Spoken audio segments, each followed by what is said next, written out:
housing market, dense population, and miserable traffic, Seattle doesn't offer the kind of life many people once dreamed of. As they look for a better quality of life, many people are moving to other areas of the Pacific Northwest and some even out of state. In this video, we'll talk about reasons why people are moving out of Seattle. Now, don't get us wrong, we both grew up in Seattle area, and Seattle is where our family and friends are, where we created so many memories and home to many of our favorite restaurants, parks, and not to mention the gorgeous lakefront parks and Puget Sound. But with the home prices skyrocketing and the option to work from home for many, over 69,000 households moved out of Seattle to surrounding cities as well as out of state only in 2020.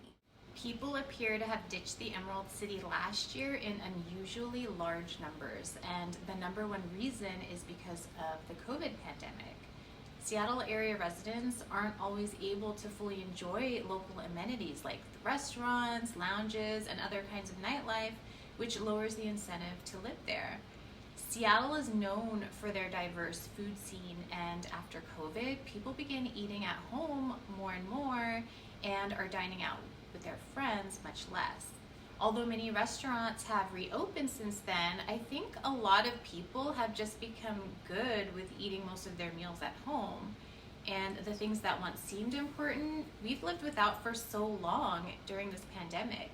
Besides, takeout just doesn't taste the same once you get it home, in my opinion. Another reason that the pandemic is driving more people out of Seattle is number 2, more people are working from home. Because more people are staying home for longer stretches of time, it tends to get a little cramped, and the urge to upsize becomes a big factor, especially if you have a significant other who's also working from home. Many people are realizing they just don't have enough space. According to a Redfin survey, 21% of home buyers say the pandemic has caused them to want a designated office space to work from home, and 21% say it has caused them to want more outdoor and recreational space. And since Seattle is so much more expensive, the best places to upsize is out of the city to more affordable areas. By the way, if you're liking this video, please give us a thumbs up and subscribe so you don't miss out on any future videos. Which leads us to reason number 3, the high cost of living. In fact, in 2019, Seattle was ranked the 5th most expensive city in the country, and the housing market is no different. If you'd like to get into a starter home near the downtown area, be prepared to pay close to $800,000. Also, rent costs are high, and they're only projected to keep going up. The cost of renting a one-bedroom apartment is almost twice the national average, so it's not uncommon for people, even with good-paying jobs, to have roommates. Reason number 4 is the traffic. I-5 is the West Coast's major north-south interstate highway, and it runs right through downtown Seattle. I-5 conveniently takes you to Vancouver, Portland, and through the major cities in California if you keep following it south. But it also makes getting into and out of the city at rush hour a huge pain. The congestion makes Seattle's traffic some of the worst in the continent. Yes, and this is the main reason why we moved out of the Capitol Hill area back in 2009. Also, we lived in a townhome with no designated parking, so if we came home on a weekend night, parking was just the worst, and so people that live there, normally they don't have a car for that reason.